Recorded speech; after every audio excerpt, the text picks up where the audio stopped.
नमस्कार, मी तेजल चौकेकर खोत यशोगाथा या विशेष कार्यक्रमात तुम्हा सगळ्यांचे मनापासून स्वागत करते। आजच्या या आपल्या कार्यक्रमात आपल्यासोबत आहेत नांदेड येथील राजकीय, सामाजिक व शैक्षणिक कार्य करणारे प्राध्यापक डॉक्टर पुरुषोत्तम केशवरावजी धोंडगे सर। तर आज त्यांच्यासोबत आपण त्यांनी केलेल्या समाज सुधारक कार्याबद्दल या कार्यक्रमात जाणून घेणार आहोत। सर, तुमचं कार्यक्रमात खूप खूप स्वागत। खूप सर, तुमच्याशी चर्चा करायचीच आहे, मात्र तुमची थोडक्यात ओळख करून देते।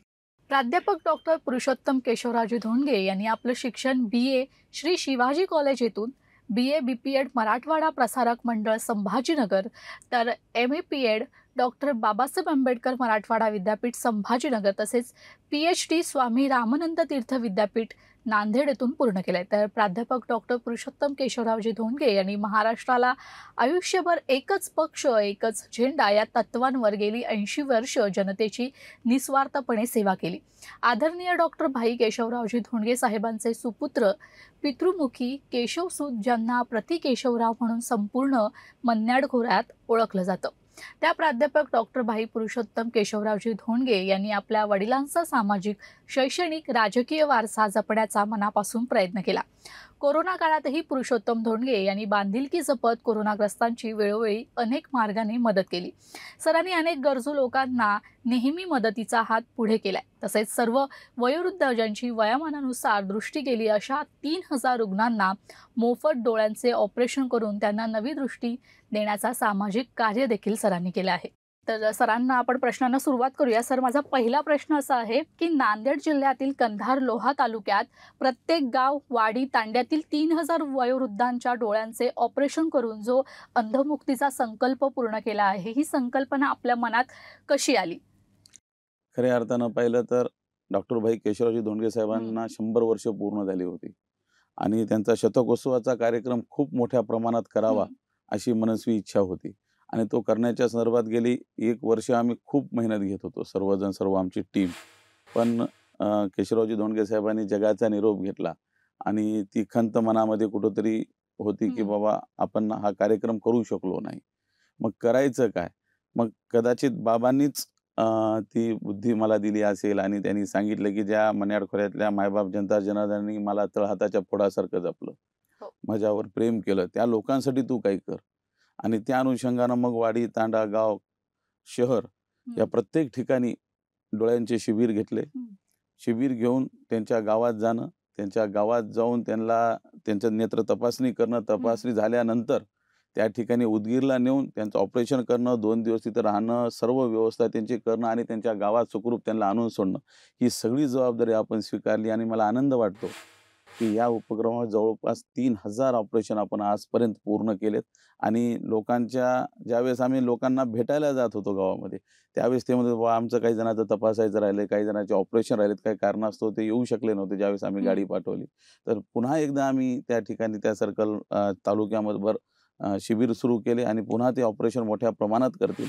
पण हे ऑपरेशन करत असताना मी तुम्हाला प्रामाणिक सांगतो, ज्यावेळेस ऑपरेशन झाल्यानंतर ज्यावेळेस आम्ही त्या पेशंटला भेटायचो आणि ते ज्यावेळेस म्हणायचे की बापू तू खूप चांगलं काम केलं, पाठीवर मायेची थाप पडायची आणि ते कवटाळून घ्यायचे, बाबा आम्हाला जे दिसत नव्हतं ते दिसतंय।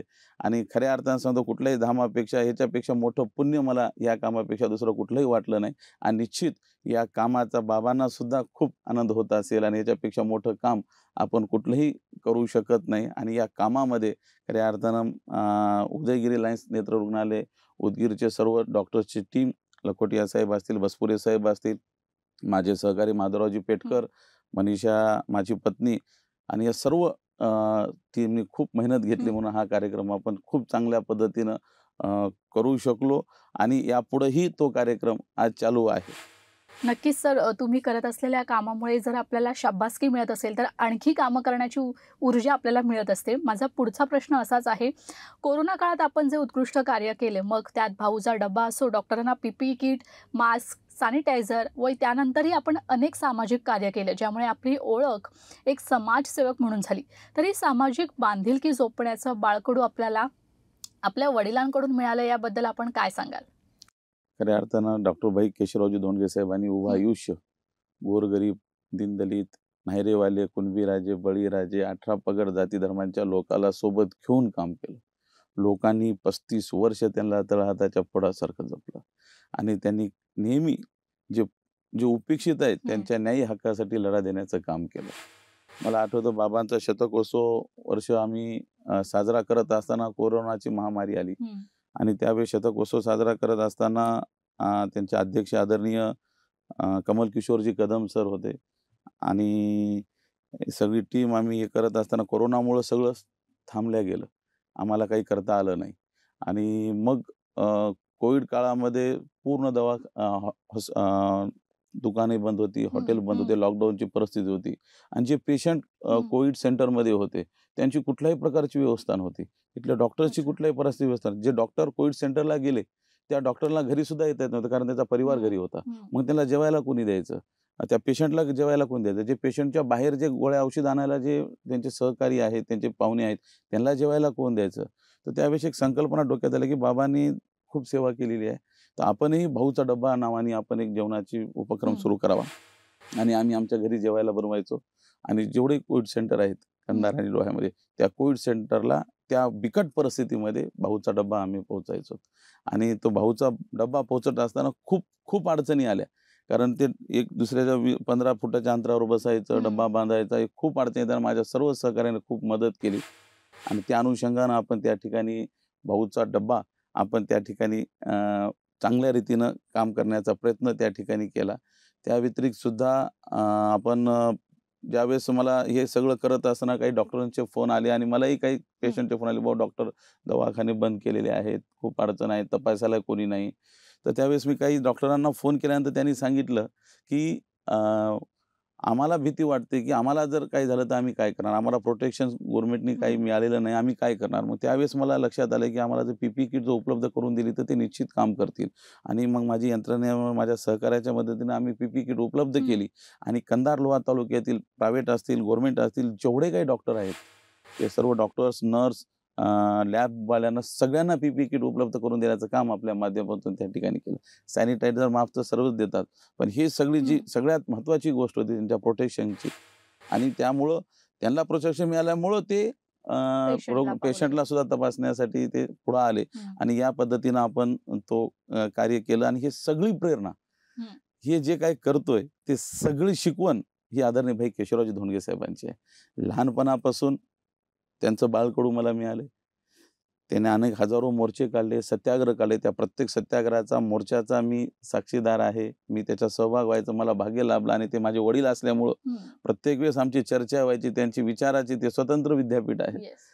त्यांच्यासोबत ह्या सगळ्या गोष्टी शिकत गेल्यामुळं ह्या गोष्टी करायला सुचतं. त्यामुळं निश्चितच त्यांच्याकडूनच मिळालेलं हे बाळकडू म्हणजे आहे. तुम्ही घरातूनच म्हणजे लहानपणापासूनच तुम्हाला ह्या सगळ्या बाळकडू मिळालेला हा सगळा वारसा तुम्ही लहानपणापासून जपत आलेला आहात असं म्हणायला हरकत नाही. माझा पुढचा प्रश्न असा आहे, की आपण या काळात अपंग व्यक्तींना अन्नधान्य किटचं वाटप केलं, कलावंतांना मदत केलात. कलावंतांना मदत करावं असं आपल्याला का वाटलं? कारण पेशंट, डॉक्टर ह्या सगळ्या गोष्टी तर झाल्याच, मात्र कलाकारांनाही मदत करावी असं का वाटलं तुम्हाला? कारण मुळात आदरणीय भाई केशवरावजी धोंडगे साहेबांनी राजकीय सामाजिक कार्य केलंच. पण कलावंतासाठी खूप मोठी भूमिका बजावलेली आहे. गुराखी साहित्य संमेलन त्यांनी उभा केलं. ज्यांना कोणीच विचारत नाही त्याला गुराखी गड आहे रे, ज्याला कोणीच वाली नाही त्याला केशव आहे रे, ही भूमिका घेऊन गुराखी गडाची स्थापना झाली आणि त्यांचा प्रचंड कलाकारावर जीव. तुम्ही बघता 2 वर्ष लॉकडाऊनचा काळ खूप बिकट गेला. ज्यांना नोकरी होती ते सगळे ठीक आहे, काही ना काही कुठल्या तर पद्धतीनं कोणी कोणाला उधार देऊन तर काही ते होतं. पण जे कलावंत आहेत, जे जत्रेला जाऊन आपली कला दाखवून 2 पैसे कमवतात, तर मग त्यांना 2 वर्षापासून कुठलीही यात्रा नव्हती. मग त्यानं करायचं काय? त्यांना उपाशी मरण्याची वेळ त्यांच्यावर आली होती आणि नेहमी आमच्या द्वादशभुजा देवीच्या यात्रा महोत्सवाच्या निमित्तानं ते कलाकार येत होते. मग त्यांचा फोन माधवरावजींना आला आणि त्यांनी सांगितले असेच आहे. मग मी म्हणलं, "बाबा ठीक आहे, जेवढे कलाकार आहेत तेवढे तुम्ही आपण काढा. हीच वेळ आहे की खऱ्या अर्थाने त्याला आपण मदत करायची." आणि त्या सर्व कलाकारांना आपण त्या ठिकाणी मदत केली. त्याचबरोबर जे अपंग आहेत, जे काम करू शकत नाहीत आणि कोरोनाच्या काळात अपंगच म्हणून नाही तर प्रत्येक जण खूप वाईट परिस्थितीत होता. ज्यांना पालवाल्यावर सुद्धा आम्ही भाऊचा डबा जात होता आमचा. जे पाल टाकून रस्त्यावर राहतात त्यांना सुद्धा आम्ही भाऊचा डबा कोविड काळामध्ये पुरवला. त्याच पद्धतीने जे अपंग होते त्या सर्वांना धान्य चं किट आपण त्या माध्यमातून दिलं आणि हे सगळं आदरणीय भाई केशवरावजी धोंडगे साहेबांच्या शतकोत्सव वर्षाच्या निमित्तानं आपण केले. त्यांची प्रेरणा घेऊन आपण हे काम केलं. नक्कीच. सर, माझा पुढचा प्रश्न असा आहे, की रस्त्यावर बसणारे गाडीवाली, भाजीवाले अशा छोट्या व्यावसायिकांचा देखील आपण विचार करून त्यांना उन्हातान्हापासून, पावसापासून संरक्षण व्हावं या उद्देशाने तुम्ही छत्रीचं वाटप केलं. ज्यांच्याकडे कोणाकडेच लक्ष त्यांच्याकडे असं कोणाकडेच लक्ष गेलं नाही. अशांकडे देखील भाई केशवराजेंचं लक्ष असायचं. तीच दृष्टी आम्हाला या आपल्या कामातून दिसली. याबद्दल आपण काय सांगाल? खऱ्या अर्थानं बाबाची शिकवण, त्यांची प्रेरणा हं. ही नेहमी सोबत असते. त्यांनी दाखवलेल्या मार्गावर आयुष्यभर चालायचं. त्यांनी समाजकाम केलं. जे उपेक्षित आहेत त्यांच्या बाजूनं त्यांनी भक्कम उभा टाकण्याचं काम केलं. मी काय खूप मोठं काम केलं असं नाही. आपण तर छत्र्या सांगता याआधी आम्ही जवळपास बाबांच्या जयंतीच्या दिवशी जे नवीन रोजगार आहेत त्यांना गाडे उपलब्ध आपण करून दिले. आणि मी बघतोय उन्हातान्हामध्ये, पावसामध्ये ते तसंच बसलेले राहतात. पाणी आले की काहीतरी मेन कापड घेऊन ते उभा टाकतात, बसतात. ही खूप वाईट परिस्थिती बघितल्यानंतर मला असं वाटलं की बुवा चला आपण का होईना बाबाचा आता पुण्यतिथी होती त्या निमित्तानं आपण त्यांना सर्वांना छत्र्या वाटप आपण कराव्या, जेणेकरून आदरणीय भाई केशवराव धोंडगे साहेबांनी जे आपल्याला शिकवण दिली त्याच्यावर आपल्याला एक एक पाऊल पुढं चालता येईल म्हणून ती भूमिका आपण ठेवली आणि त्या पद्धतीनं आपलं काम चालू आहे. नक्कीच सर, तुमच्याकडून अजूनही माहिती जाणून घ्यायचीच आहे. मात्र यशोगाथा या कार्यक्रमात वेळ झाली एका छोट्याशा विश्रांतीची. लगेचच परततोय.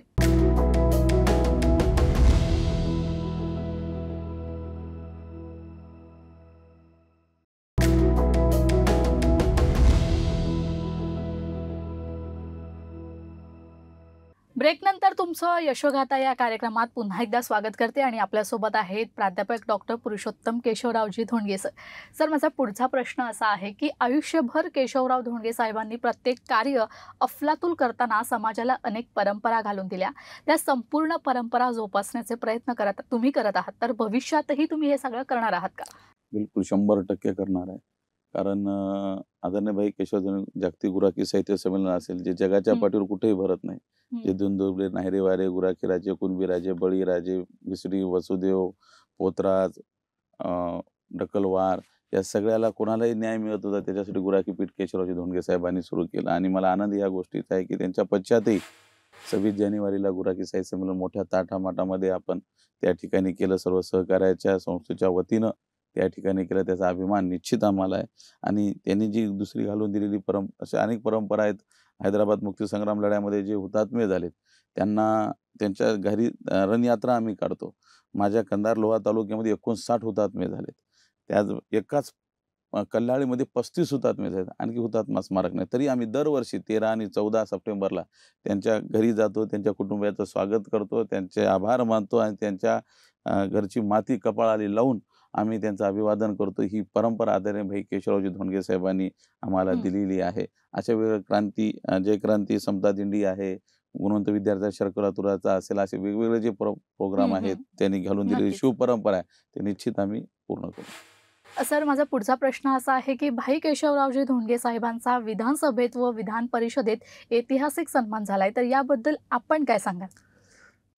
ही संकल्पना घेऊन शतकोत्सव समितीचे अध्यक्ष आदरणीय कमल किशोर कदम हं, साहेब आम्ही चर्चा झाली आणि आम्ही हा कार्यक्रम करायचं ठरवलं.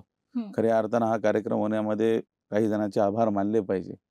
आदरणीय शरदचंद्रजी पवार हं, साहेब, बाळासाहेबजी थोरात साहेब, अशोकरावजी चव्हाण साहेब हं, आणि बनसोडे साहेब आणि त्यांचे सर्व सहकारी यांनी खूप या कार्यक्रम होण्याच्या संदर्भामध्ये हं, पुढाकार घेऊन त्यांनी सहकार्य केलं. आणि ज्यावेळेस ज्या माणसाने उभं आयुष्य, एक झेंडा, एक पक्ष, एक तत्व घेऊन उभं आयुष्य हं, सेवा केली. 1948ला श्री शिवाजी मोफत सोसायटीची स्थापना करून माझ्या वाडी तांड्यावरचं लेकरू शिकलं पाहिजे, ही भूमिका घेऊन ज्ञानाची गंगा त्या ठिकाणी वाहून आज मला अभिमानानं सांगावं वाटतं, की कंधार लोहा तालुक्यातले तुम्ही कुठल्याही महाराष्ट्राच्या कानाकोपऱ्यात गेलात तर तुम्हाला नोकरीवाला माणूस प्रत्येक विभागात वगैरे ठिकाणी मिळतो. ही खूप अभिमानाची बाब हं. आहे आणि ज्यावेळेस बाबांचा सत्कार त्या दोन्ही सार्वभौम सभागृहामध्ये होत होता, त्यावेळेस मी त्या ठिकाणी होतो आणि मी माझ्या आयुष्यामध्ये तो प्रसंग कधीही विसरू शकत नाही. तो आनंद, ते समाधान बाबांच्या चेहऱ्यावरचं आम्हाला सगळ्याला मिळालेलं. कारण आयुष्यभर संघर्ष केलेल्या माणसाचा तेवढा मान-सन्मान दोन्ही सभागृहामध्ये त्यांच्यावर गौरव बोलून आणि विधानसभेचे अध्यक्ष, विधान परिषद सभापती, मुख्यमंत्री, उपमुख्यमंत्री, विरोधी पक्षनेते, सर्व मंत्री, आमदार एकत्र येऊन ज्यावेळेस हं. बाबांचा सत्कार करत होते, तो क्षण मी म्हणजे कधीच आयुष्यभर विसरू शकत नाही. तो आमच्यासाठीच नाही तर मण्यार खोऱ्यासाठी सगळ्यासाठी भुषवण आहे आणि तो खूप आठवणीत राहील. सर, माझा पुढचा प्रश्न असा आहे, की आपण जिल्हा परिषद सदस्य असताना आपल्या सर्कलचा सर्वांगीण विकास करण्याचा प्रयत्न केला. भाईंप्रमाणे आपल्या कामाचा ठसा आपण या सभागृहात उमटवण्याचा प्रयत्न केला का? बिलकुल. आदरणीय भाई केशवरावजी धोंडगे साहेबांनी विधानसभेचं कामकाज वंदे मातरम या हं. गीताने सुरुवात करण्याची परंपरा सुरू केली. त्याच धर्तीवर जिल्हा परिषदमध्ये सुद्धा वंदे मातरम गीताने सुरुवात होत नव्हती. ती सुरुवात करायला लावून त्यांचीच परंपरा हं. पुन्हा त्या जिल्हा परिषदमध्ये सुरू करण्याचं काम आपल्या माध्यमातून आपण केलं.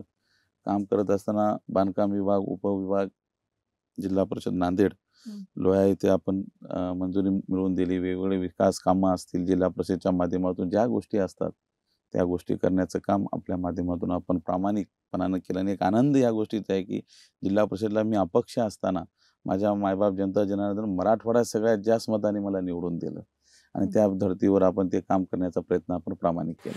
नक्कीच सर. माझा पुढचा प्रश्न असा आहे, की भाई केशवरावजी धोंडगे साहेबांचा विधान भवनातला आवाज उभ्या महाराष्ट्राला परिचित आहे. आपणही समाजकारण करत करत राजकारणात येत असल्याची चर्चा सर्वसामान्य जनतेत आहे. तर आपल्या रूपाने पुन्हा एकदा विधानसभेत मन्याड खोऱ्याचा आवाज ऐकायला मिळेल का? तर याविषयी आपली काय भूमिका राहील? 100% ऐकायला मिळेल. त्याचं सर्वात महत्त्वाचं कारण असं आहे, की आदरणीय भाई केशवरावजी धोंडगे हं. साहेबांचा शतकोत्सव कार्यक्रम दोन्ही सार्वभौम सभागृहामध्ये ज्यावेळेस झाला, त्यावेळेस तिथून आम्ही जेव्हा कंधारला घरी आलो, त्यावेळेस बाबांची माझी नेहमी चर्चा करायची आणि मी खूप भाग्यवान आहे, की मला माझ्या बाबांची खूप सेवा करायचं भाग्य लाभलं. मी सावलीसारखा त्यांच्यासोबत होतो आणि चर्चा करत असताना त्यांनी मला म्हणलं, की "बापू," म्हणे, "आता" मला बापू म्हणायचे ते. "बापू, आता डोळे, आता माझं सगळं समाधान झालं," म्हणे. मन एक क्षणभंगूर असते म्हणे. कधी मलाही वाटत होतं म्हणे, बुवा मी जर पक्ष बदलला असता, हं. मी बेईमानी केली असती, तर मी कुठल्या मोठ्या-मोठ्या मुख्यमंत्री, मंत्री पदावर गेलो असतो. पण मी बेईमानी केली नाही. माझ्या मायबाप जनता जनार्दनची बेईमानी केली नाही. माझ्या माईची बेईमानी मी केली नाही. पण आजचा जो सत्कार झाला त्याच्यामुळे मला खूप समाधान वाटलं, की सत्याचं कुठं ना कुठं आधार आहे. काम करणाऱ्या माणसाला न्याय मिळतो आणि मला खूप समाधान वाटलं. आता माझे डोळे मिटावं असं वाटायचं, शरीर बी साथ देईना गेले. पण माझे डोळे मिटना गेलेत बापू म्हणले. त्याचं कारण आहे म्हणले, की मला तुला विधानसभेमध्ये बघायचंय. त्याच वेळेस माझ्या बाबांच्या हातात हात घेऊन मी वचन दिलं, की "बाबा, मी तुम्हाला वचन देतो, की ज्या पद्धतीनं मन्याड खोऱ्यात ज्यावेळेस तुमचा हा मुलगा त्या विधानसभेमध्ये बोलेल, त्याच वेळेस त्या विधानसभेलाच नाही तर मन्याड खोऱ्यात संबंध महाराष्ट्राला पुन्हा एकदा केशवराव धोंडगेची आठवण आल्याशिवाय राहणार नाही." हा शब्द मी त्यांना दिलाय आणि तो शब्द पूर्ण करण्यासाठी मला जे काही पणाला लावता येईल ते मी लावेल. 100% त्यांचं स्वप्न मी पूर्ण केल्याशिवाय राहणार नाही, एवढं मी या ठिकाणी आपल्याला खात्रीपूर्वक सांगतो. आदरणीय भाई केशवरावजी धोंडगे साहेब ज्यावेळेस निवडणुकीला उभा राहायचे, तेव्हा वाडी तांड्याच्या लोकांना 6-6, 7-7 किलोमीटर लांब येऊन मतदान करावं लागत होतं.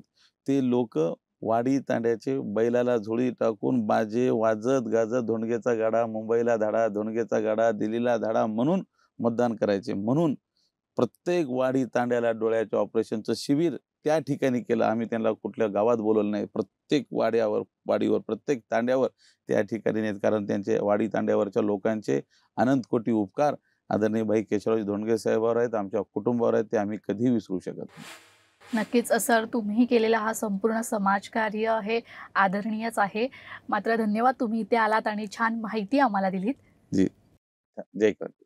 नक्कीच. तर यशोगाथा या कार्यक्रमात वेळ झाली इथेच थांबायची. पुन्हा भेटूया नव्या विषयासहित. तोपर्यंत तुम्ही कुठेही जाऊ नका. पाहत रहा लोकशाही मराठी.